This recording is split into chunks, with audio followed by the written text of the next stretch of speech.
Hello. ഇന്നിപ്പം നമ്മള് എൻ്റെ വീട്ടിലോട്ടൊന്ന് പോവാണ്. വേറൊന്നുമല്ല. അമ്മയുടെ കൊഴുക്കട്ട തിന്നാൻ ഒരു കൊതി. അപ്പൊ വിചാരിച്ച് പോയി ഉണ്ടാക്കി കഴിച്ചിട്ട് വരാന്ന്.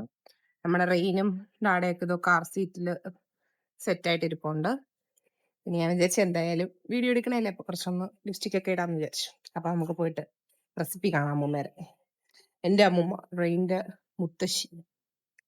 നമ്മുടെ റെയിൻ്റെ ഓൾറെഡി കാർ സീറ്റിൽ സെറ്റാണ്. ഡാഡ ഇവിടെ ഉണ്ട്.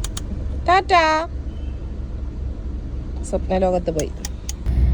അപ്പൊ നമുക്ക് പോണ വഴിക്ക് ഒരു സാധനം മേടിക്കണം, ഇടിയപ്പ പൊടി. അത് മാത്രമേ ഉള്ളൂ അവിടെ ഇല്ലാത്തത്. സോ അതും കൂടി വാങ്ങിയിട്ട് നമുക്ക് പോകണം.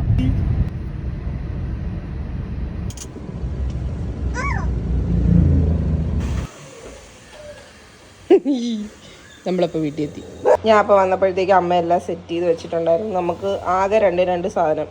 ഞാൻ കൊണ്ടുവന്ന മാവ് അമ്മ അതിനിടയ്ക്ക് കുഴച്ച് സെറ്റ് ചെയ്തിട്ടുണ്ട്. പിന്നെ നമ്മളെ തേങ്ങാപ്പാൽ. ഓക്കെ.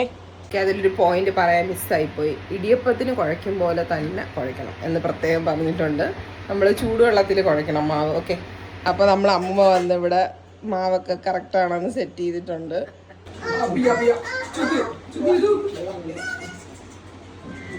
നമ്മളപ്പോൾ ഇതുപോലെ ചെറിയ ബോൾസ് ആയിട്ട് ഉരുട്ടി വെച്ചിട്ടുണ്ട്. ഇനി വെള്ളം ഒന്ന് നല്ല തിളയ്ക്കുമ്പോൾ ഇതിനടുത്തിടുക, സെറ്റ് ചെയ്യുക, സാധനം റെഡിയാവും. അപ്പോൾ നമ്മളെ വെള്ളം എന്താ തിളച്ച് അമ്മുമ്മ ഓരോന്നോരോന്നൊക്കെ ഇട്ടുകൊണ്ടിരിക്കുകയാണ്. അപ്പോൾ നമ്മളത് സംഭവം റെഡി ആയിട്ടുണ്ട്. നമ്മൾ ചെറുതായിട്ടൊന്ന് പാത്രം ഒന്ന് ട്രാൻസ്ഫർ ചെയ്യാൻ പോവാണ്. എന്നിട്ട് നമ്മൾ തേങ്ങാപ്പാൽ ഒഴിക്കാം. അപ്പോൾ നമ്മളത് ആ പാത്രം ട്രാൻസ്ഫർ ചെയ്ത് ഇനി നമ്മൾ തേങ്ങാപ്പാൽ ഒഴിക്കാൻ പോവാണ്.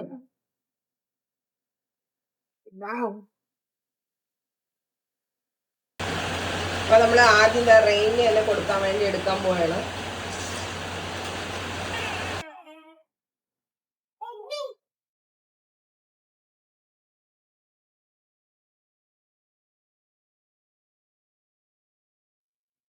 എന്നാ ഞാൻ പോണെന്ന്.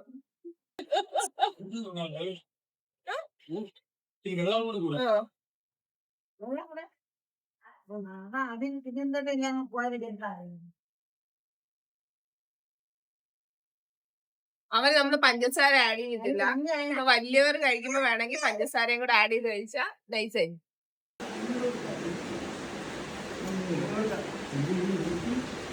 അപ്പൊ നമ്മളിത് ആ കൊഴുക്കട്ടൊക്കെ കഴിച്ച് നമ്മള് വീട്ടിൽ നിന്ന് ഇറങ്ങാൻ പോവാണ്.